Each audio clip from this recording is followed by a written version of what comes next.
Let me give you a big Labor Day surprise. Most people think if we all exercise the same and eat the same, we'd all look the same. And let me tell you why that's wrong. Your body is unique and your metabolism is unique. I'm Lacey Green and I'm a super trainer at Body. That's BODI.com. And you can't see me, but I don't look like your average personal trainer. I'm curvy and I'm proud of it. So I created a program for beginners only on the Body app to show people like us how to get incredible results and be our version of happy and healthy. This isn't just workout videos. It's people like you and me. It's community. It's incredible trainers. It's easy to follow nutrition and mindset experts to help you reduce stress and just feel better. And you can get started with my new program called For Beginners Only. Now, here's the big surprise. If you go to body.com right now, that's BODI.com, not only can you get everything Body has to offer at 50% off with an annual membership, you'll also get an additional 20% off, but only during Labor Day weekend. Let's do this together. Go to body.com. That's body with an I.com.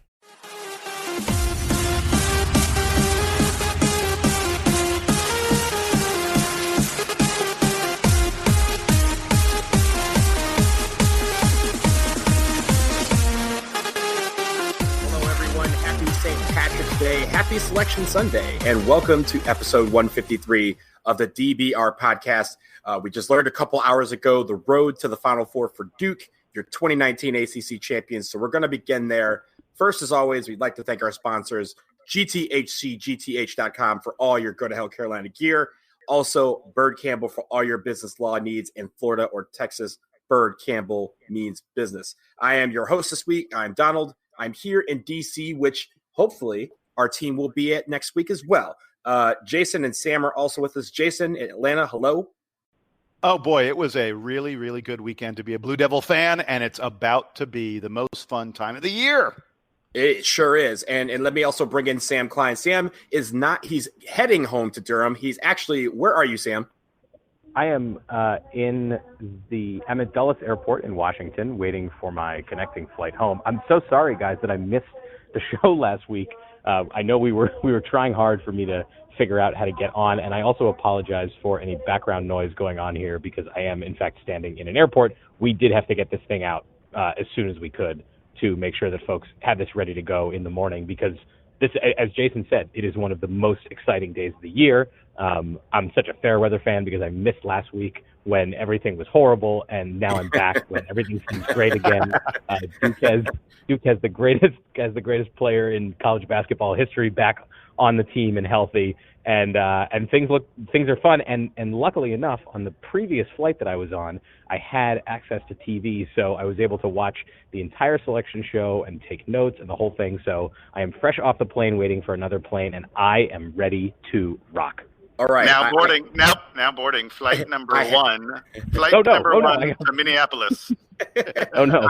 I definitely had to navigate the hell that was Dulles earlier today, so I feel your pain. But you know what? Since we only have you for a little bit, let's jump right into it with the NCAA tournament bracket. Duke, as everyone knows by now, selected as the number one overall seed. They will play in the East Regional, which will be right here in D.C.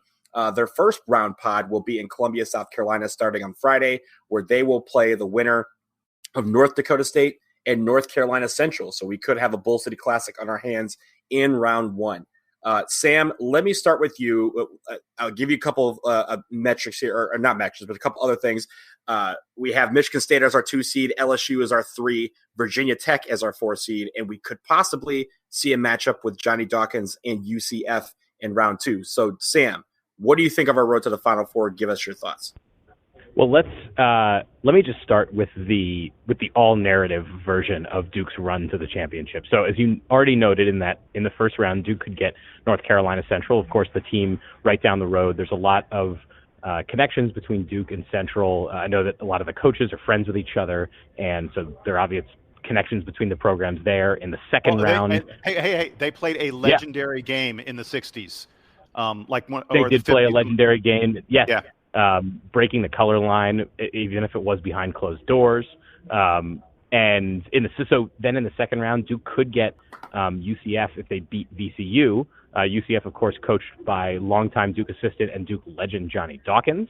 I'm actually pretty okay with that sort of first weekend for Duke. They get, I think the best thing about their seed there and their placement is that they're in South Carolina, which is where they would ideally like to go because it's a short distance to travel, and Carolina's not there. That was the thing I was watching for the most during the show was, okay, Duke is in South Carolina, great. Where are they going to put UVA and where are they going to put UNC?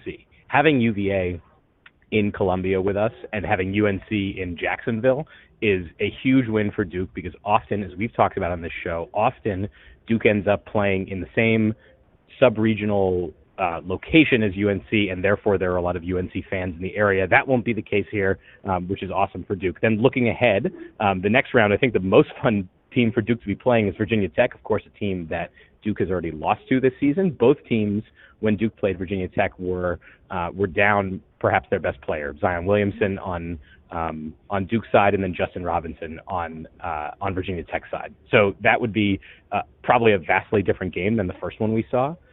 And then looking over at the other half of the East Regional, of course, Michigan State being the 2 seed is something that Duke fans will say, great, bring it on. Duke seems to really know how to beat Michigan State, whether it's early in the season in the ACC Big Ten Challenge, in the Champions Classic, or if it's in the Final Four. You know, we remember 2015 when Grayson Allen had a big game, and really everyone had a big game against Michigan State on Duke's path to the championship. The other really interesting team on that side, of course, is Maryland, who used to be I guess they used to be in the ACC. Is that right? They used to be allegedly. In the ACC. You know, it's so hard to keep track. There are so many years that we've been through this, but Maryland's in there. LSU had a pretty strong run this season. They weren't supposed to be as good as they were, and then right at the end of the season, they had a variety of issues that led to their coach and one of their best players not being available for the tournament. So I'm very curious to see how it works out for them on that side of the bracket. But of course, we only have to really be looking ahead at one of those teams if Duke makes it all the way to the Elite Eight. And we know from prior years and watching other teams and our own team that making it to the Elite Eight is certainly not guaranteed. Making it to the second weekend is not guaranteed. As UVA proved last year, even making it to Saturday or Sunday is not guaranteed. So Duke has to be focused on that first game regardless of who comes out of the Central and North Dakota State game. Duke certainly gets a break there in that team will have already played a game and will be coming off all the emotions of having to win their first NCAA tournament game before facing Duke in that first round. But overall, I'm pretty happy about the teams that Duke got. I think there was some speculation this week that things could have been a lot harder for Duke if they hadn't gotten that number 1 overall seed and had to get, say, paired with Kentucky in a regional the way that UNC is. That just makes things harder for whoever you are because Kentucky is going to bring more fans than you are to any location. Kentucky could be playing Gonzaga in Seattle and they would have more fans there. That's just how it works for them. So I don't know, man. I think Kentucky and UNC, that's going to be a great fan battle. Yeah, well, except that there are a lot of there are some interesting pitfalls in there because you've got Kansas in the same half of the bracket as UNC. If they were to face off, that game would be in Kansas City. So UNC would be on the road as a 1 seed. I'm sure that their fans are. I haven't gotten to check Twitter yet, but I am sure their fans are livid about that. As rightly they should be. And then they would still have to get by Kentucky in that Elite Eight game. I don't know. Do you want me to talk about the rest of the bracket? I feel like I've kind of run down the whole Duke situation. I don't know, Jason, are there any other aspects of Duke's placement in the bracket that you find particularly appealing just looking at the East Regional? Yeah, absolutely. So there's a major factor. There are 2 things I want to talk about in that East Regional. The first one is I'm outraged. I'm pissed off. The NCAA broke their seating guidelines. They did something they say they're not allowed to do. And pardon my language, folks, be ready. Put your earmuffs over your kids' ears. They fucked Duke with Virginia Tech. And let me explain what's going on here. The NCAA has a seeding principle. In fact, if you go back, remember back in February, early February, the NCAA did this whole mock seeding thing. Remember where they said Duke was number 1 and Tennessee was number 1A? You guys remember that, right? Yep. They did this whole mock thing. And in the NCAA's article about the fake seeding that they put together, in their own article on NCAA.com, they wrote this. They were talking about the fact that Kentucky and Tennessee were not in the same bracket. And they said, this is because, quote, teams from the same conference seated on the top 4 lines cannot be placed in the same region. To make that sound simple, if you are a 1 through 4 seed, you cannot be placed in the same region as another team from your conference. Oh, but there's a problem because the ACC has 5 teams that got seeds 1 through 4. Duke, Virginia, UNC, of course, on number 1 line, and Virginia Tech and Florida State on the number 4 line. And so they had to screw one of the ACC teams by putting them with another ACC team. And by the way, you never want to play a conference team in the NCAA tournament because they know you better. There's more familiarity there. Inherently conference and more competitive than games against random teams who've never played you before season, who have been watching you for years. So they had to screw one of the ACC teams. And you know who they screwed? They screwed Duke, the overall number 1, the best team in the country. They said, hey, your reward for being the best is that you're going to have to play a team from your conference in Washington, D.C., 50 miles from their campus. It's absurd. It's ridiculous. And there's an easy solution to this. What they should have done is Florida State, I think, was good enough to earn a 3 seed. They should have knocked LSU, those cheating bastards at LSU who don't have their coach and who are playing a guy who's going to be ruled ineligible because he took money. They should have moved LSU from a 3 down to a 4. If they do that, they could make Florida State a 3, and they could put Florida State. I don't care if you want to put Florida State in Duke's region, that's fine. But that way, if they're a 3, they're on the other side of our region. By making them a 4, by having Virginia Tech as a 4 and Florida State as a 4, they're both in the. They're going to be playing one of the ACC number 1s, and they decide to do it to Duke. It's wrong. It's unfair. I'm furious, and that's why we're fucked on this bracket. We're still going to win. We're still going to get out. We're going to beat Virginia Tech, but it's not fair that they did this to us. Now, I've also got stuff I can talk about Michigan State. Jason, I had no idea. Jason, I had no idea that you felt so strongly about this. Yes. I have predicted a lot of Jason Evans' hot takes as they've come in before. I can sort of feel when they're brewing. This is one I didn't anticipate. You are diving deep on the conspiracies now. Well, again, I'm not going to say it's a conspiracy. It wasn't like they went, ooh, here's how we can get Duke. I'm not one of those folks, but the way they put the seeds together, they had to screw one of the ACC teams. And there are ways they could have gotten around that, again, by moving Florida State to a number 3, which I think Florida State deserves. Florida State literally just became the only team not named Duke to beat Virginia. Florida State just beat Virginia Tech. Why are Florida State and Tech on the same line? Explain that to me. Can anyone explain that to me? Florida State's clearly better than Virginia Tech. I mean, Florida State should be a 3. Virginia Tech should be a 4.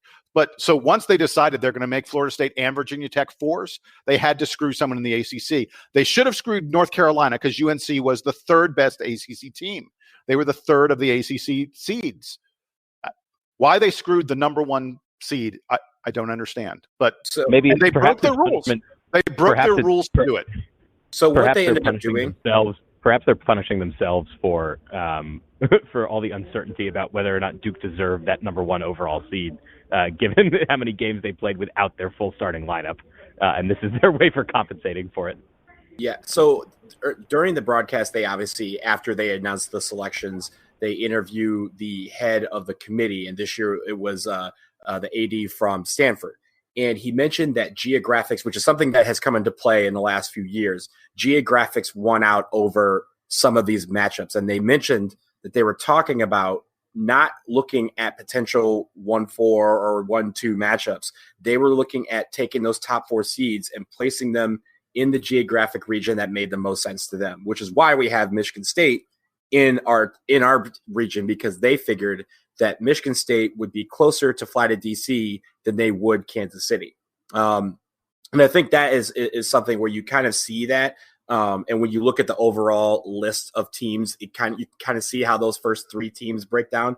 But I'm with you, Jason. I didn't see Virginia Tech as a 4. I didn't see Florida State also as a 4. I saw one of those teams being higher. And yeah, given what you've said about Florida State and how they got to the final of the ACC tournament, beating Virginia in the process, that's probably where they should have been, as a 3 seed, which would have made this a little bit easier to navigate.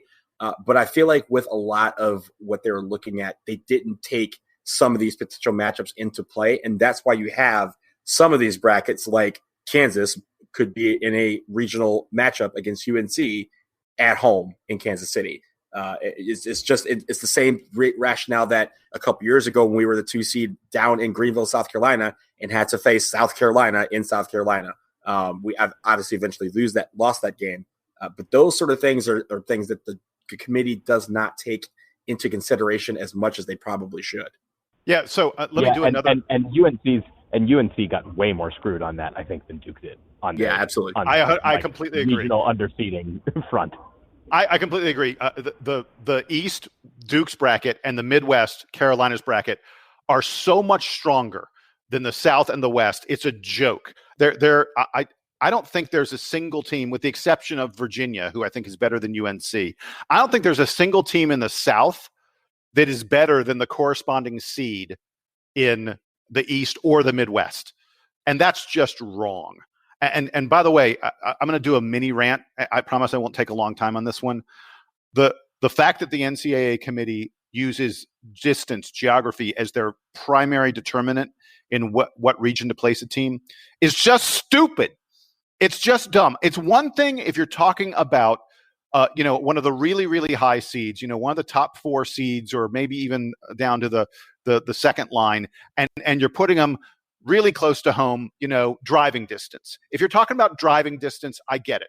But the fact that they moved Michigan State, who was one of the highest number 2 seeds, to Duke's region because they said, oh, DC is closer than Kansas City. DC is 585 miles away from Michigan State. Kansas City's 700 miles. No one's driving 585 miles. No one's driving 700 miles. Everyone's taking a plane. We're talking about the difference of about 20 minutes on it, like a 2-hour plane flight versus a 2-hour and 20-minute plane flight.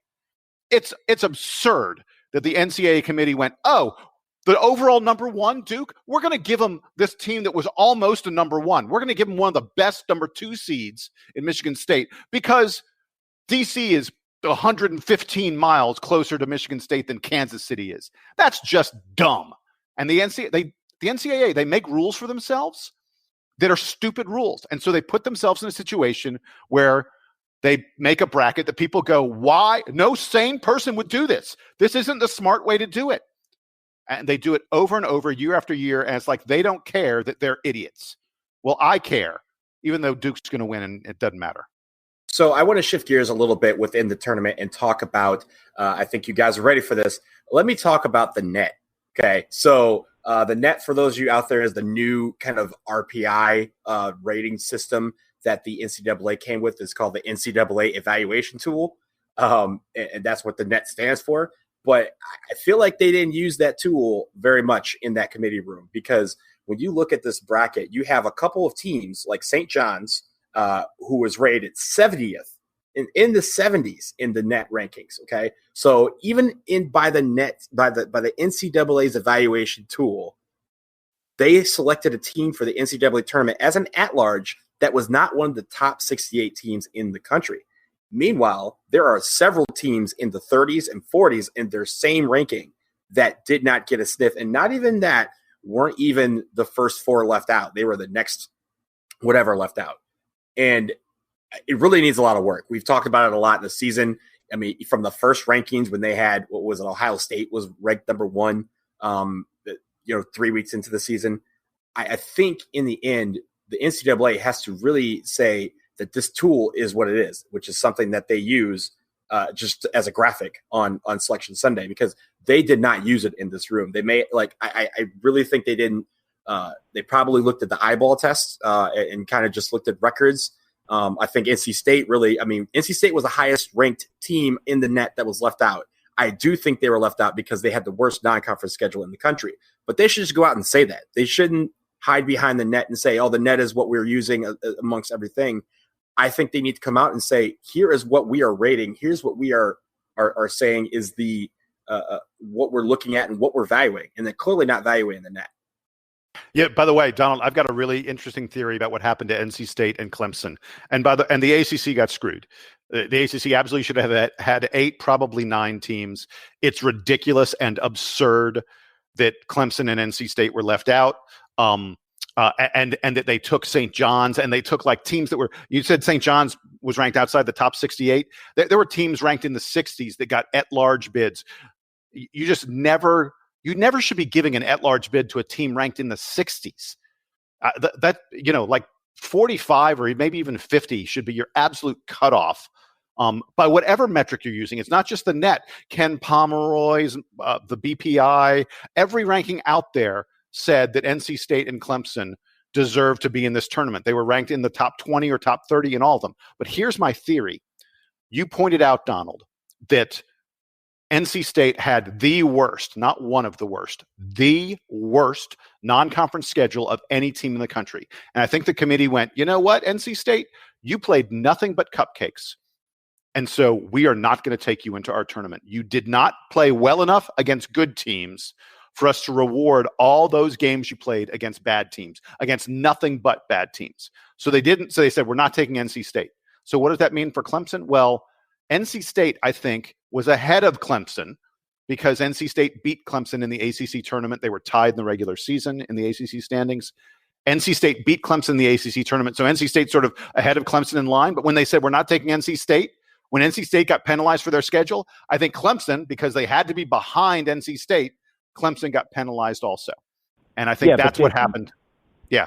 But I mean, the committee claims that they don't put teams into conferences, right, when they're doing this. So it's not like like NC State. Well, maybe they lie. They say they don't do it. I'm actually more shocked that they left Clemson out than they left State out. Just given the whole body of work. Clemson, as you mentioned, doesn't have the very worst non-conference strength of schedule. Not at all. Not even close. Yeah.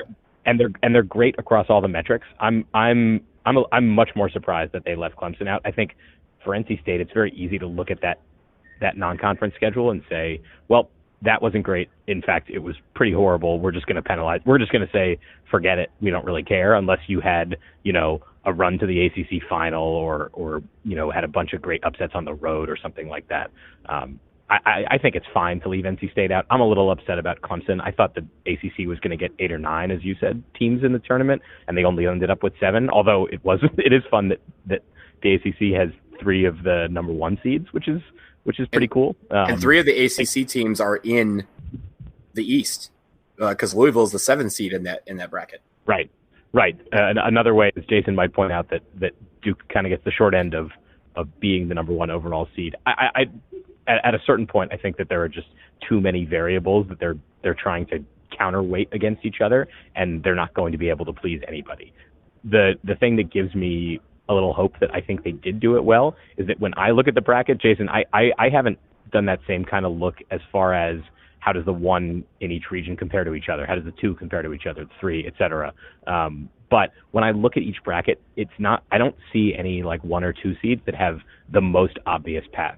Most obvious, like, they're definitely going to make the Elite 8. They're definitely going to make the Final 4. I see a lot of interesting teams all over the place, and I think that's actually a little bit of a testament to how interesting college basketball has been this year, not just at the very top, but kind of in the middle too, where you have interesting squads like Buffalo and Wofford. These are, programs that are not traditionally very good that had really, really strong seasons. You had a Nevada team that was supposed to be top 10 at the beginning of the season that, fell off and lost some games they weren't supposed to, but they sort of had like a really thin margin for error. Well, lo and behold, now they're in that 7-10 game in the first round in the West. Nevada, who we know has a lot of talent, could, I think, easily upset Michigan in that second round game. And could wind up right back in Nevada made the Elite 8 last year, right? So they could wind up there again. Yeah. There's all these interesting teams, I think, throughout the bracket, and it just speaks to how interesting college basketball was. Because I think in some years we see like even up at the 2 seeds, we're like, oh, so and so is a phony. So and so, like, of course they like won their conference tournament or really did well in conference, but we know that, like, Iowa State is not that good, just as an example from the past. I don't see any of those teams this year. I think I think all the ones and twos are really strong. I think a lot of the threes are strong. Even that Houston team that is, it's sort of mid-majory. They're sort of on the bubble there, but being a mid-major, but they're also a strong squad, even though they have a couple of bad losses. So I think that actually the bracket is fairly balanced, even though if you dig into some of those rules, Jason, that you're talking about, some of them had to get violated because that's just kind of how this process is. It's sort of yucky and bad. Yeah, the only thing I'd say to that is you start out by saying, "Oh, I don't see anyone where there's like an obvious easy path." I disagree. Virginia, if Virginia doesn't make the Final Four, they need to fire Tony Bennett. Now, I'm kidding. I'm being hyperbolic, of course, because Tony Bennett's arguably the one of the right now. But man, I look at that Virginia bracket and I'm trying to come up with any scenario I can think of where they don't make the Final Four, and I'm really I don't think Purdue can't beat Virginia. No one on the bottom half. I guess if Tennessee gets really hot from the perimeter, maybe. But the couple times I've watched Tennessee play this year, they're good. I don't think they're beat Tennessee. I don't think they're beat Virginia good. And one of the things about Virginia that we've seen, with the exception of losing to the number 16 seed last year. I was going to say, with the exception of the most glaring example that everyone will talk about for the rest of time. Continue. Right. With the exception of that, I think we've seen Virginia consistently get the job done. When Virginia is the better team, Virginia wins. That's what we've seen except in the most important moments. Yes. But other than right. But for the past 3 years, I feel like that has been the story over and over and over again for Virginia. And I look through that South region and I can't find anyone that I say that team is as good as Virginia or really, really close to Virginia. Maybe Tennessee, but again, when I've seen them play, I haven't felt that. And folks, just for the record here, Jason is predicting that Virginia is going to lose to Oklahoma State in the second round of this tournament. Actually, it'd be Oklahoma. That's who they're playing. But no, I'm not predicting that. I will be. Should we do Final Four picks? Yeah, I was actually about to lead in and ask you guys. First of all, these are the rules. You have to list. You obviously have to give 4 picks. You don't have to list a champion if you want. Just give it the Final Four, and you have every right to change your pick between now and the start of the dance. And you also have every right to be wrong. So, with that in mind, Sam, who's your Final Four as of right now? All right. So you'll obviously see my official picks when the DBR bracket challenge comes out. When those picks get revealed on Thursday, because of course we're going to be doing the DBR bracket challenge again this year. Donald, I'm sure you're going to share all the details about that because I think you're in charge of that particular fun. But right now, as I'm looking at the note that I wrote on my phone, I have Duke, Gonzaga, UVA. Those are all 1 seeds, right? Those are all 1 seeds. Yeah. Way to go out on a limb. And Kentucky.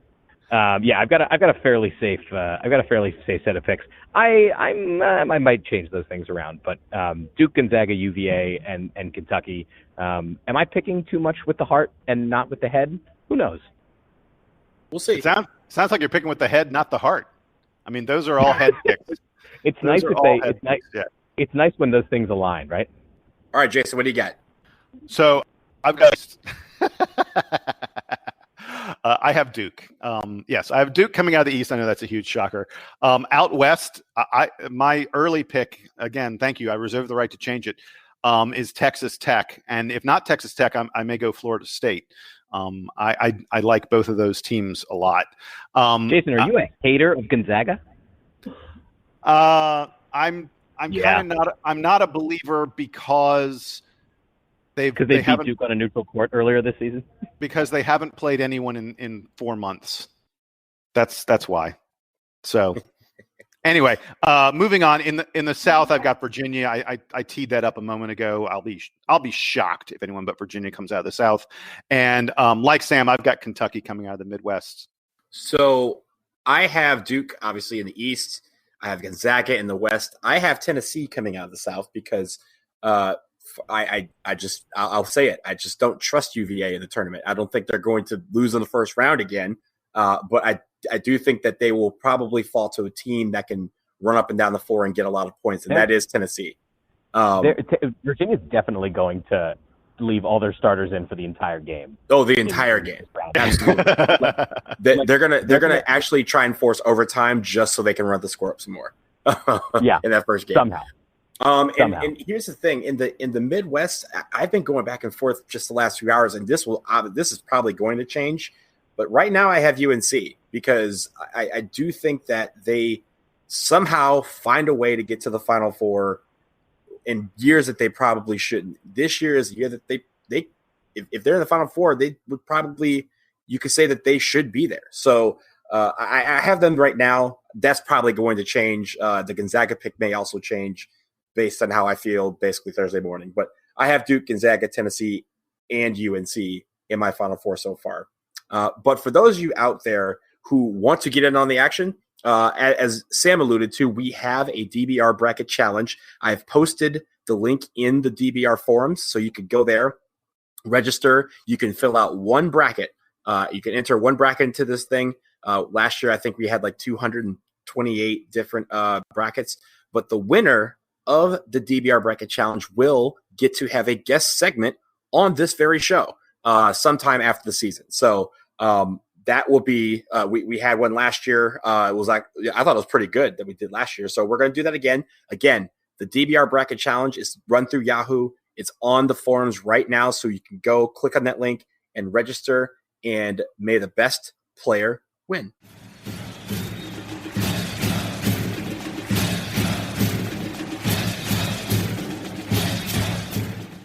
This episode of the DBR podcast is brought to you by those fine lawyers at Bird Campbell, your Duke-centric business law firm with offices in Florida and Texas. Run by two Duke class of 1978 graduates, no law firm bleeds Duke blue more than Bird Campbell. If you or a loved one is in need of legal services, check them out at birdcampbell.com. That's BYRDCAMPBELL.com. Bird Campbell, you know they mean business.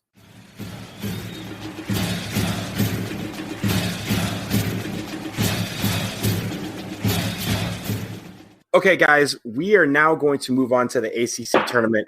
And for those of you out there, Sam has to catch his flight. So I want to give Sam a chance to give a brief comment on the ACC tournament, and then we will say goodbye to him for now. But we have someone that's going to take his place. But Sam, what do you got for us on the ACC tournament before you have to navigate the hell that is Dulles? All right, so obviously Zion Williamson is the player of the week, right? And I'm sure you guys will talk more about that at length. What I am going to do is issue an apology. I will never again talk about Coach K's tendency to shrink the roster as the year goes on, because the big theme from this tournament is that doesn't happen anymore. Some of the most important players on the team in this tournament were Antonio Brankovic and Jordan Goldwire. That just goes to show you that we don't know anything. Guys, it was great being here tonight. I am so excited for the tournament, and I'm sure I'll talk to you again later this week. Great. Thanks, Sam, and safe travels back to Durham. And there went Sam. Sam is gone now, but because we say goodbye to Sam, we can now say hello to our special guests that will help us out for the rest of the show. We have Matt Burr from 88.7 FM WXDU, which is Duke's student radio station. And if I'm not mistaken, one of the hosts of the WXDU sports show. But in any case, Matt has been is that correct? Yeah, that's correct, Donald. Yeah. Yep. Good. Thank you. And Matt's been a friend of the podcast team for quite a while. We've worked with him on several different occasions, but we're happy to have him finally appear on the DBR podcast. So Matt, welcome. Yeah, thanks so much, guys. As you said, I do co-host the XDU Sports Show on Sundays, and via that, I have the privilege of attending the ACC tournament this past weekend. Great time, obviously. Would have been great, or pretty great, obviously, even if we hadn't won. But the fact that we took home the championship was incredibly sweet, and I got to talk to some of the guys after the game. Was there while they were cutting down the nets, and it was just really special for sure. That's terrific. We're going to get into more of that. I actually also was in Charlotte, but did not get a ticket to the game. So I think what I have to do from now on for the ACC tournament is go to the city where it's hosted and not go to the games, because we end up winning championships when that happens. So it's not crazy if it works, right? No. But when we start with the ACC tournament, we have to start with number one, Zion Williamson. Came back from injury. He had been missing for 6 games. He came back, and damn, did he come back. He did not miss a shot until the second game of the tournament for him. Was the tournament MVP, averaged 27 points a game, over 10 rebounds a game, several blocks, and a partridge in a pear tree. Matt, I'm going to start with you. Tell me about the phenomenon that is Zion Williamson. How was it in person? Because I know how it looked on TV. It looked mesmerizing. Yeah, no, for sure. It was amazing. I mean, just right from it was like 2 minutes into the Syracuse game when he got the steal and a dunk that was, just inside the free throw line, and just the arena like erupts. Like the energy that Zion brings to the team, and then just even for the fans, feeds off it. Obviously, he went 13 for 13 in that first game, which was a ACC tournament record. And I think it was even an all-time ACC record tied with a Brad Doherty game against UCLA. So that shows you just from the beginning how on Zion was. And afterward, people were just kind of, when they were talking to him in the post game, they were kind of like in awe of how good it was, and they're like, this was just like the perfect game. And then Zion, he's so humble. He was it wasn't the perfect game. I couldn't throw a tennis ball into the ocean when it came to the free throw line, where he went 2 for 9, and that was the only down spot in his game. He had the steals, he had the blocks. It was a complete package there. And then obviously moving on to the next games against Carolina and Florida State. He got a little more help in those, because the Syracuse one was definitely a little close. And UNC one was even closer. But yeah, Zion, you knew, like, and the other team knew that he's getting the ball and you're going to have a hard time stopping him, whether it was the and ones or the game winner against UNC, where he misses his own, or he rebounds his own miss to put it in. Yeah, I mean, you're kind of speechless when you're talking about Zion. I don't know. I can come up with 0 words to describe Zion Williamson, and I could also come up with a novel larger than Game of Thrones to describe Zion Williamson. But yeah, you're right. It is. I don't know. There's no way to describe him, because every way is right. Yeah, I mean, I'm just like kind of reading over here. He's Duke's first freshman recipient of the MVP award, the first since Brandon Wright in 2007 for a freshman getting it. So he also, I was going to say the other side was that he set the ACC tournament 3-game freshman scoring record, topping Phil Ford's 78 points. He finished with 81 for the 3 games, which also was that broke the Duke 3-game ACC tournament scoring record of 80 points set by Art Heyman in 1961. So, there's just that. That's all. You almost can't describe all the different accolades, all the different things that Zion is doing. Like Donald said, it's almost, you don't have words for it.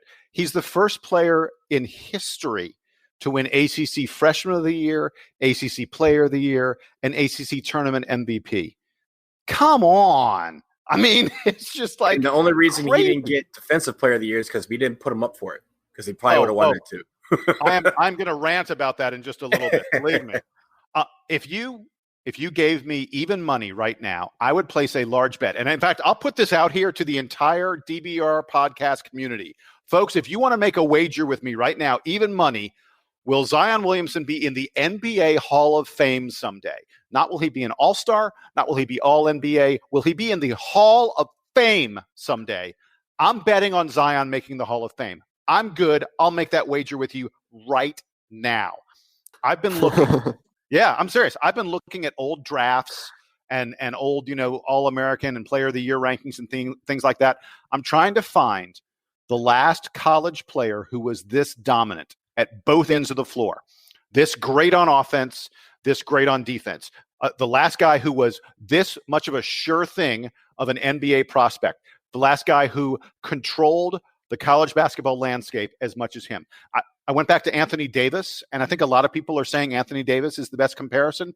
Anthony Davis is only one of the 5 best players in the NBA today. I actually think Anthony Davis is not a good comparison, because Anthony Davis was pretty pedestrian on offense. Like, if you look at his numbers, He averaged like 13 points per game, like 8 rebounds per game. I mean, Anthony Davis protected the rim like nobody's business. But I don't think that Anthony, and by the way, that Kentucky team with Anthony Davis won the NCAA title like with ease. They didn't, they were, it was non-competitive. Blake Griffin was my sort of next candidate. Blake Griffin's sophomore season was really impressive. If you look at his numbers, if you look at how good Oklahoma was, they did not win the national title, but Blake Griffin swept all the awards out there. He was a really dominant player. But I actually think because they didn't have as much success in the postseason and because Blake Griffin wasn't as good defensively, his offensive numbers were huge, but he wasn't the defensive force that Zion is. I mean, Zion is one of the leading contenders and may win National Defensive Player of the Year. Blake Griffin wasn't in that conversation. So I think it's not Blake Griffin. So I had to go back even further. You know who I went to? I went to Tim Duncan. I think the last guy who was this good on both ends of the floor, who dominated college basketball this much, was Tim Duncan. He only went on to become arguably the greatest power forward in the history of the game. I think that's the kind of path that Zion Williamson is on. I mean, it's crazy. And I'm almost at a loss for words to talk about him. I think all of us are. He can do everything. The bounce pass that he had, that 40-foot bounce pass to Trey Jones, you don't see stuff like that. I love when he looks at his hand after he does something incredible. He looks at his arm and looks at his hand as if to go, how did you do that? Well, Zion, I got news for you. The entire college basketball world is looking at all of you, not just your hand. And we're saying, how did you do that? Because he's doing stuff we've never seen before. Yeah, it's incredible when you watch him. Because, we just talked about how you have an NCAA tournament, you have all these ratings, you have all these metrics, you have all these analytics, and then there's the eyeball test. Zion passes the eyeball test with flying colors. When you look at him play, you cannot take your eyes off of him. Not even when he doesn't have the ball. Like when he, like the way he moves, his motor, everything about him on the court is why people watch basketball. That is literally why people are tuning in to watch basketball this year, is because they want to see this guy play. And then when you throw in the metrics and you throw in the analytics and you throw in the stats, you think of how otherworldly his performance has been this year. And it's really, really amazing to watch. You guys talked for 2 minutes about him, and I can't even come up with 50 words to say because it's that amazing. It really is. Wait. I got a great one. So a friend of mine, James Volz, who's a former Dookie, and we email with each other. He sent me an email, and there's just a great line in it that I want to share with you guys. You're talking, Donald, about the stats and stuff like that. Mm-hmm. James wrote to me. He said, "This is a guy who, when he hits 2 out of every 3 shots, his field goal percentage on the season drops." Yeah, which is crazy. It's like absurd. If he hits 2 out of 3 shots, he's doing bad. That's like, I mean, we've never seen anything like that. And then James wrote this, and I just laughed. I laughed hysterically, and I wanted to repeat this. James said, "At this point, Zion would have to fly the team plane or perform neurosurgery on court without burning a timeout to surprise me." I'm like, that's perfect. He's right. There's nothing Zion can do at this point and not surprise us. And by the way, we've talked about all these stats. I wish there was a stat for intimidation, because what I saw again and again and again in these games was, it wasn't just Zion was blocking shots. He blocked a large number of shots, but the fact that he would fly at guys jumping higher than they expected, the fact that he's bouncing around all over around the basket, teams had to alter the way they shot the ball. And, to me, the most remarkable stat from the entire tournament, did you guys see what Florida State shot from 2-point range against Duke? Florida State's 2-point shooting. So we're talking about shots pretty much taken only in the paint. And Florida State is a team that is long. Florida State is a team that is very tall. They usually finish their 2-point shots. They shot 27.9% on 2-point range. Basically, they hit a quarter of their layups. That's because Zion Williamson was freaking them the hell out. Yeah, it really is. But you know what, guys? Let's talk about. There were other guys on the court not named Zion Williamson that also played and had good performances to get this 21st ACC title for the Blue Devils. So let's talk about some of that. The Syracuse game, we beat them 84-72 in the quarterfinals.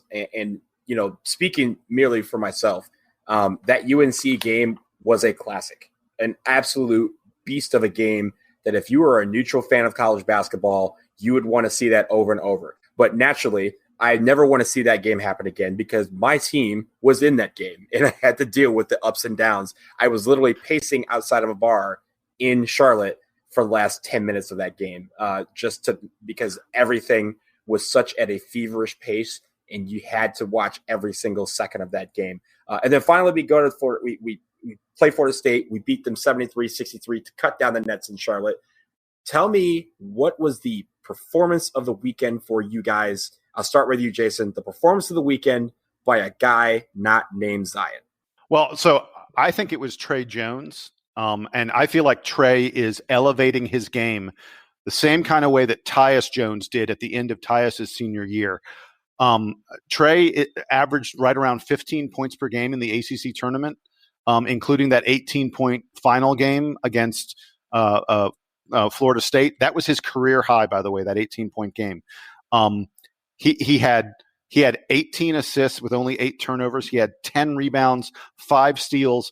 And by the way, like the craziest stat of all, Trey Jones played all but 16 seconds in the 3 games. He basically plays nonstop for Duke because he's the engine that drives, our train, and because he's so great on defense. And by the way, in Duke's last 12 games, starting with the second Virginia game to where we are now, Duke's last 12 games, Trey Jones has played all but 12 minutes. He's averaging 39 minutes a game. And that includes the fact that he sat for 5 because that game was over at halftime. If the score is less than 15 or 20 points, Trey Jones is on the floor, period, end of story. He was fabulous in these games. And I think what we saw in this tournament, the key for Duke going forward, RJ and Zion. By the way, I can't believe that we just said RJ's name for the first time this entire podcast. Right? I know. RJ and Zion are going to give you what they give you. RJ and Zion are arguably the 2 best players in the country, or damn close to it. And they are going to be great. The key for Duke is everyone else. And do we get 2 other guys? Because I think one doesn't get the trick done. But if we get 2 other guys who do it, then Duke wins. And if those 2 guys are playing really well, Duke wins easily. And this tournament, Trey was one of those 2 guys. And then I feel like the other one was Javin DeLaurier, especially in the final. But I'm going to let Matt talk about someone else because I was told to talk about one. That's so I cool. talked about Trey. No, I would totally agree. There mentioning Trey, I thought it was somewhat shocking that he didn't end up making the first team all tournament. He was I guess he was the top vote getter on the second team. But yeah, RJ and Zion both on the first team. Trey definitely was especially incredible yesterday in the championship. 8 for 14. He made one of our only 2 3-pointers in the game. 4 rebounds, 6 assists. But yeah, just the clutch plays for sure. And I would also, I totally agree with you throwing in Javin there at the end. Obviously we know that Marquise didn't play this weekend, and Javin definitely had to step up there, guarding the bigger guys for Florida State, guarding Luke May and Garrison Brooks as well. We haven't mentioned. I'll definitely throw in the unsung heroes that I think everybody would agree are Duke legends from this weekend is the duo of Jordan Goldwire and Antonio Vrankovic. I know Sam mentioned them as well.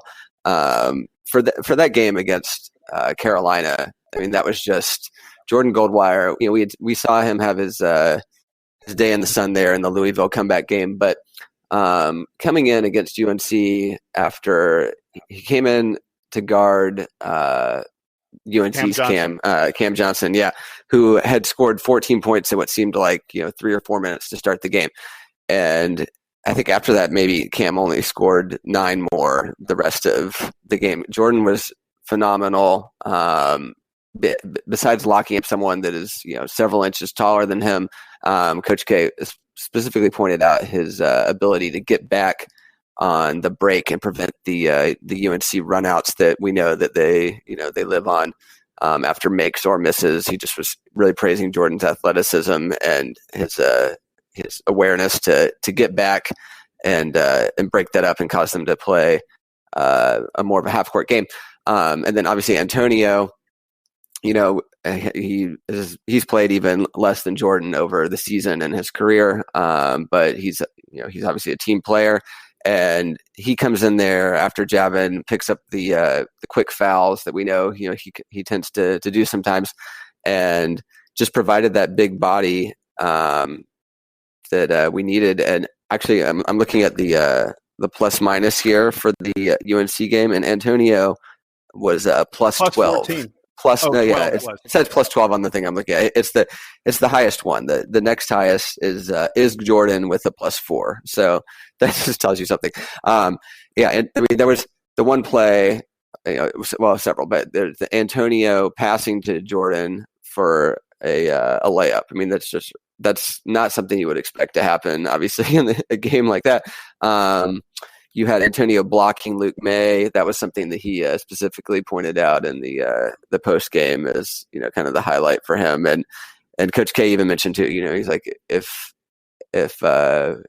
Antonio thought he was going to play 10 minutes in this game coming in, I mean that certainly wasn't going to be the case. And he even said something to one of the other reporters, like kind of like, when I had the senior night start against Wake Forest, like that's kind of like that's my sort of like the end of my contribution to the season probably. And here he is. He started the second half there against UNC as well. So major shout out to both of those guys for that game. And they came in there. I'm honestly not sure if Antonio did play against Florida State. I think he ultimately he was going to come in. I saw a couple times he was getting ready to come in. And then Florida State would sub out Kumaji, and then Antonio would stay on the bench, and they brought in either Jack or Jordan instead. But yeah, Jordan still played against Florida State as well. He earned it, and the end of the Carolina game. One of my friends described the way that Jordan looked when he was playing with the cramps as like if you were playing FIFA soccer and your guy has like the red X on top of him because it's like saying like this guy needs to be right. This guy needs to be subbed out. That's awesome. So shout out to my friend my friend John for making that observation. I don't know. The atmosphere. Like I can totally.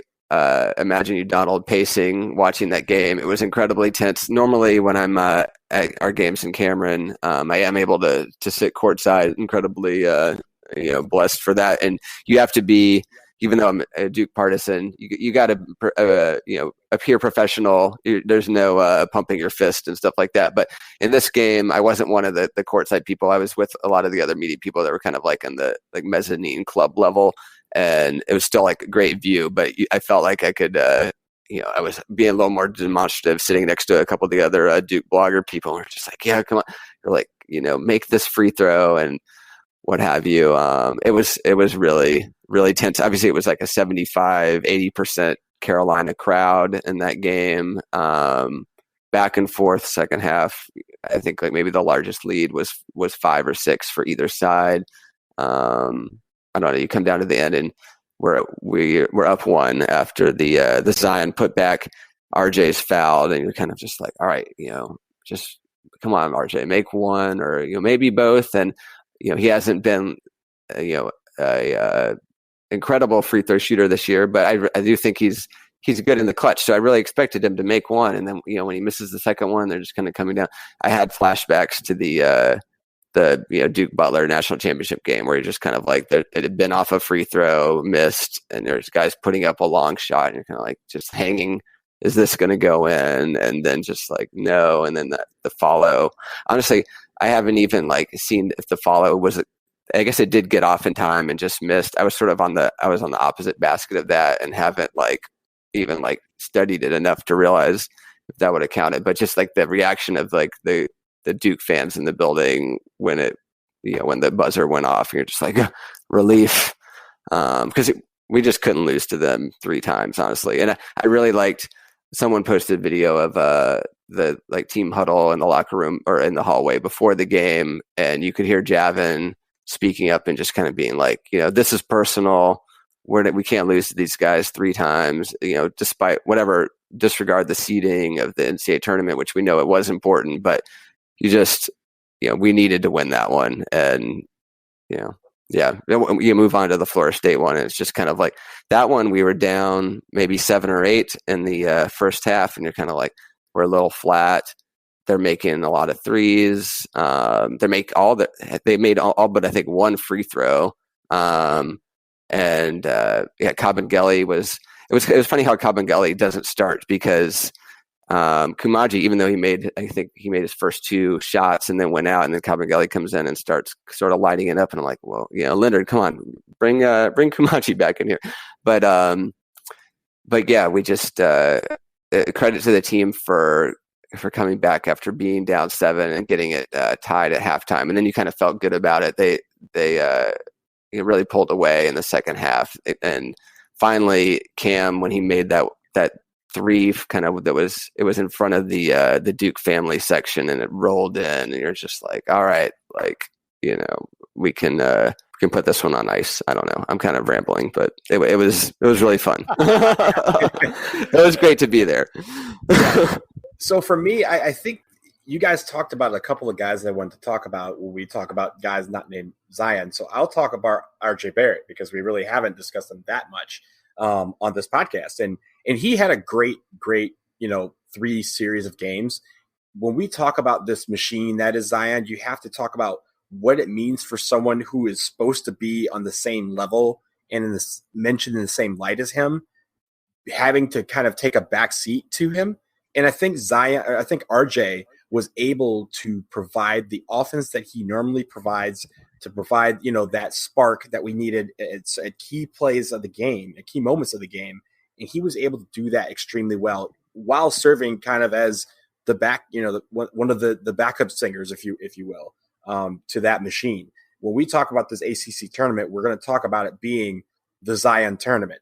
That's how it's going to go down in history. But having said that, RJ Barrett really provided a lot of offense for us. He was really good on defense, especially with rebounding, because we needed every one of his rebounds, especially against UNC. He had 8 key rebounds for us in that game, in 7 assists as well in that game. So he's distributing the ball. He's doing a lot. And I think RJ deserves a lot of credit for how he played this week, because he helped us cut those nets down in Charlotte. So we're running long. There's so much to talk about this week. We still haven't done parting shots and things like that. But I have one more, a couple more things I want to say about the ACC tourney. Sorry, folks, bear with me. The first one is we absolutely positively won this tournament in the paint. There are just some unreal statistics I'm about to throw at you. We played 3 teams that are really good at controlling your ability to get into the paint. Syracuse plays that zone. It is designed, it is singularly designed to do one thing, to keep you from shooting inside. We then played Carolina, who has big players, and Carolina's defense is to force you outside. They play really good on the inside. And then we play Florida State, who's one of the biggest teams in the country. So playing those 3 opponents, Duke scored what's the number? We had 44 points in the paint. 44 points in the paint against Syracuse. That's the most Syracuse has allowed all year. We had 50 points in the paint against UNC. That's the most Carolina's allowed all year. And it's something like, I believe I heard that it's the most they've given up in more than a decade. 50 points in the paint. And then we had 42 points in the paint against Florida State. Guess what? The most Florida State has allowed in a game this year. So Duke's ability to get inside, and we're really talking about Zion Williamson primarily, but RJ Barrett also drives the basket really well. I mean, it's not just Zion. Duke's ability to get in the paint and score 2-point shots counteracts the fact that we're going to shoot 1 of 13 from 3-point range. And then the other thing I wanted to mention very quickly was, if I had told you a few days ago that the key to the Syracuse game would be that Jordan Goldwire came in and stopped Buddy Boeheim from dropping and dominating the game, you would have carted me away in a padded van. I mean, the notion that Jordan and Buddy Boeheim were 2 of the most important players in this game is just absolutely unreal. I never would have expected it. And for Goldwire to then do the same thing, the next game against Carolina, mad props to him for working at his game, for finding a spot where he could help the team. Last thing, my good buddy Steve Douches. This is one of the guys that I went to school with when I went to Duke back in the 1980s. There's a text chain that all the guys from my freshman hall, they're like 10 of us who are on this text chain together. And when there's a game going on, especially a big game, we're firing text messages back and forth at each other. After we won the ACC title, Steve Douches sent me something pretty remarkable. I was my freshman year was 1986, which was Johnny Dawkins' senior year, the beginning of Duke dominating college basketball. And Steve said, "Gentlemen, this is our 15th ACC title in 34 years of cheering together. I want you to think on that for a minute. Since I started cheering for Duke in 1986, 34 years, we've won 15 ACC titles. Almost half of these seasons have ended with Duke winning the ACC tournament. And an even more incredible stat is that since 1999, Duke has won 12 ACC tournament titles. The rest of the conference combined, every other school not named Duke, the other 14 schools, they have 9. Duke has 12. Everyone else has 9. It's unbelievable the way this team wins ACC tournament titles. And it's a lot of fun. We are blessed." Amen.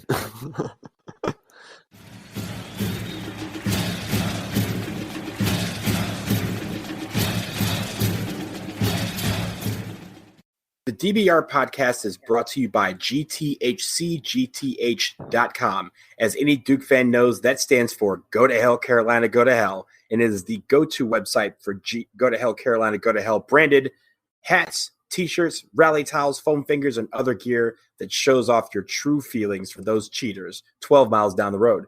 We should probably add that this entire thing is a brainchild of one of the most beloved Blue Devils of all time, Kenny Denard, a 4-year starter who played in a record 14 rivalry games against those hellbound Tar Heels. He and his partner Holt Gardner, class of 91, add new items every week. So go visit GTHCGTH.com. We know you will see something you like. And as always, go to hell, Carolina, go to hell.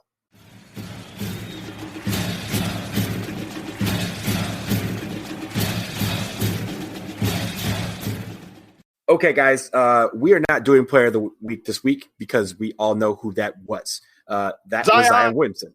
So instead, I want you guys to give me your unsung hero of the last week, the guy who really helped us on our quest to win another ACC championship. So, Jason, who is your unsung hero of the week? I mean, I don't know that he's unsung, but I think, I said earlier, I thought Trey Jones was outstanding and had a great week. The 3-pointers have got to start to fall. Please, can we start taking some 3-pointers? Oh my gosh! Or just keep making the floaters. I feel like Trey, if he gets the floater, he makes it almost every time. I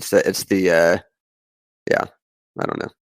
Yeah, but he was really good. He was really good attacking the basket yesterday too. So yeah, it's you would like to see. I mean, we haven't mentioned Cam Reddish that much. Really, if you can get Cam making 32% of his threes, which I think he's certainly capable of doing. Maybe finally having that one roll in yesterday, and Cam was good with his free throws yesterday too, so that was a good sign. So maybe we can have him being that 12, 15 point scorer next weekend, and that would be a big lift. Yeah, if Cam Reddish gets into the mid-teens, I'm pretty sure this team's not losing. Agree. All right, so. You got Trey, Jason, Matt. Who do you got? Oh, I would definitely. I would have to say Goldwire for sure. I told him yesterday in the post game that he will always be a Duke legend for this weekend, and I stand by that. Just incredible job bringing the energy, and yeah, I mean he's certainly worked himself into being a key player for us. I think so. Hey, Matt. Can I ask something about that? So in the Carolina game, in the final 2 or 3 minutes, when Goldwire is suffering from cramps. When he got a cramp when he hit that go-ahead basket, the ball sort of the one that, around and he picks it up and lays it in. I was like, okay, if you had Jordan Goldwire hitting the game-winning shot against Carolina, exactly. I really wanted that to be the game-winning shot. Like when when Carolina, did get one after that, I was like, I said to the guy next to me, like, I really wanted their game-winning points to be by gold wire. It just would have been appropriate. But so the thing I wanted to ask was, were you as shocked as I was that Coach K wouldn't take him out? I mean, the guy's clearly hobbled. And how did Carolina not just say, we are going after him, we are getting the ball to Cam Johnson, everyone else stand on the other side of the court, and let Cam take this guy one-on-one, the guy who can't walk? Yeah, I mean, maybe our hats off to Roy for that one, along with not calling the timeouts like typical. I don't know. But yeah, for sure, definitely Jordan, 100%. My unsung hero for me is Trey Jones, because we've talked all season about how Trey Jones is the heart of this team. The team themselves talk about how he's their engine, how he's the one that kind of makes everything go. And if he's on, then the rest of the team feels like they're unstoppable. Well, we had that Trey Jones in the ACC tournament, and that's why we're ACC champions. So for me, Trey Jones, having him providing offense and stellar defense, passing the ball, distributing the ball, and doing the little things that he does that makes us successful, that is why I think we are going to have a great tournament. As long as we can keep him going, there's no stopping it. So Trey Jones is my unsung hero.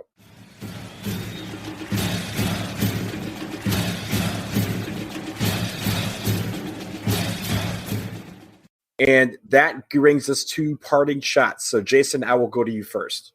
So I want to very, very quickly just talk about the all-ACC team. Actually, I have two parting shots. First, I'm going to talk about the all-ACC teams, just really, really fast. There's not a lot to talk about this. I mean, we can all rant and rave about, folks who were wronged and things like that, and how Coach K never wins Coach of the Year and, whatever. But there are two things about it that I was just like, really? So someone gave a Player of the Year vote to Kai Bowman of Boston College.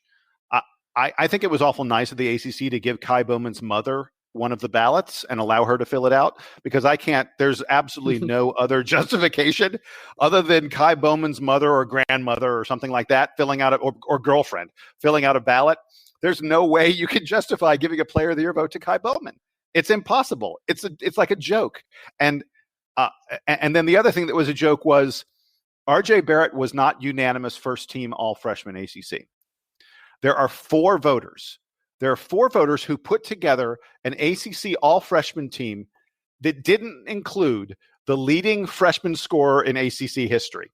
I want you to think about that for a second. There are four people who have a vote for all ACC, and they said, here are the five best freshmen in the conference this year. Oh, that guy who scored more points than any freshman in ACC history, not just this year, not just this decade, any freshman in ACC history, that guy, he's not one of the five best freshmen in the ACC this year. That's ridiculous. That's just stupid. And I would love if the ACC would say, hey, you four guys, and by the way, you fifth person who voted for Kai Bowman, your votes are gone. You're not allowed to vote anymore. You're clearly stupid. You're clearly not able to evaluate what's actually happening in the conference. So your vote is gone. Bye-bye. And then the last thing I want for my parting shot, I wanted to mention, gentlemen, the best line ever from a post-game interview, ESPN's stupid, really bad, uninformative post-game interview from the into the ACC tournament.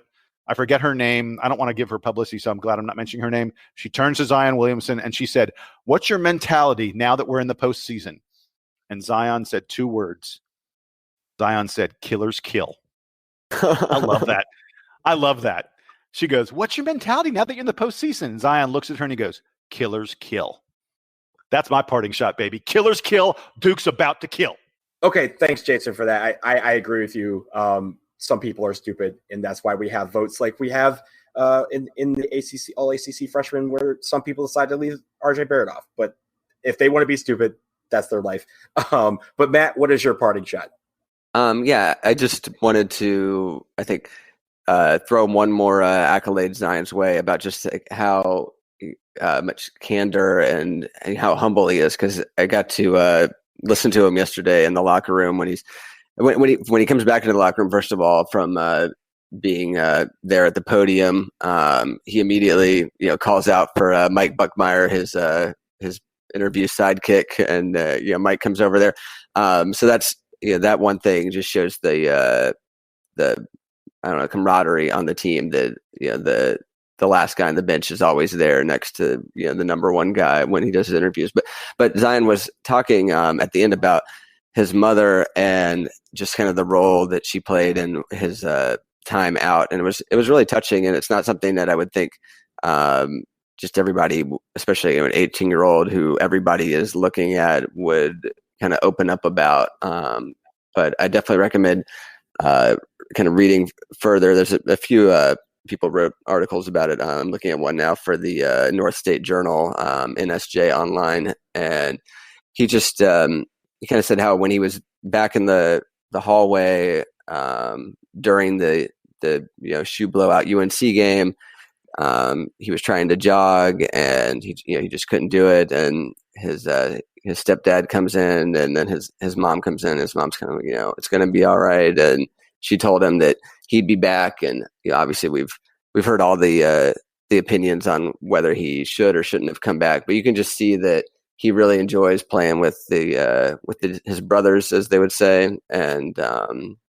actually they put out a video on Thursday, I'm just remembering now, that everybody should watch if they didn't, where he is kind of talking about just his thought process of like, this is what people want to come. This is what you want to come to do for college basketball. Is he was never going to sit out. Basically, was like the gist of it. And just we could all count ourselves lucky that we get to watch him and root for him as Blue Devil fans. Oh man, you are so right. Lucky. I've said that to so many people the past few days. I'm both thrilled and excited for the tournament, of course, but there's a piece of me that's really sad, because I know that our time, we're now, counting the days, the weeks, at the most 6 more games of watching Zion Williamson in a Duke uniform. And it's been about the most fun of any player I can recall. Maybe I feel like JJ Redick's senior year and some of those early Kyrie Irving games. To me, those are the only watching a Duke player where it was this much fun. Agree. And just to piggyback on that, I was saying to people that one of the bonuses of getting to play UNC on Friday with Zion was that if it had come to pass where we didn't get to have either Zion nor Kyrie play against Carolina, that would have just been a travesty. So I'm so glad that Zion came back and that we got to beat UNC on Friday so that could happen, because we needed that. Amen. So my parting shot was going to deal a little bit with Zion. You had talked about the interview where he talks about his emotions with his mom and stuff like that. There's also just the fact that, after that UNC loss at Chapel Hill, there's a quick clip of Zion walking off of the court with the rest of the team, and he's just shaking his head. And apparently he mumbles under his breath, and someone actually caught it, "We'll see them. They'll see us next week." Well, UNC saw him, and we all know what happens. But this is the best time of the year, folks. This is March Madness. Now we are entering a situation where it's win or go home. We set our sights on a 6th national championship. But for me, you guys have alluded to it a little bit earlier and throughout this podcast, and even during these parting shots, this team has been so fun to watch that I don't want it to end. This is one of the first years in a long time where I not only hope we have all 6 games where we're cutting down the nets in Minneapolis, but I want like 11 more or just a few more, because this team has been so much fun to watch, from Zion Williamson to RJ Barrett to Trey Jones. I stress to all of you, these next few weeks are going to be a wild ride, so buckle up. But sorry, I was going to say, and the most remarkable thing about all of it is, and Sam alluded to this earlier, in some ways it's been one of the most surprising seasons in terms of player personnel that we've ever seen. I mean, think about the guys who've had hero moments this year. Jack White, as great as Jack was the first couple months of the season, Alex O'Connell had a huge game against Syracuse and played really well when Zion went down. Jordan Goldwire, like out of nowhere. If you told me that Jordan Goldwire would be playing huge minutes against UNC in the ACC semifinals, I would have said, how many Duke players died in the plane crash? I mean, it's like again and again we've seen it. These guys who you wouldn't expect to have a big role, Javin DeLaurier out rebounding 7'4" Chris Kumaji again and again and again to win the ACC title for us. I mean, Javin was so important in that game. I feel terrible we haven't talked about him enough. Yeah, definitely. Props to Javin for yesterday. So let me because there's a part I wanted to stress. Yeah. You got me right in the middle of it. But I apologize. The thing that I need everybody to understand out there is that I stress to you, enjoy this. Enjoy this entire ride that we're on, as long as it goes. It could end on Friday. It could end on April 8th, but enjoy it as long as we have it. We all hope we're the team left at the end, of course. But I really just don't want the season to end because it has been so much fun to watch all of these guys play. So let's go banner hunting, but let's all have fun while we do it. So, Matt, before we get out of here, why don't you tell the people where they can find you on the internet or on the radio or otherwise? Sure, yeah. WXDU.org is the radio station is the website for the station. And our show is on Sundays at 6 p.m.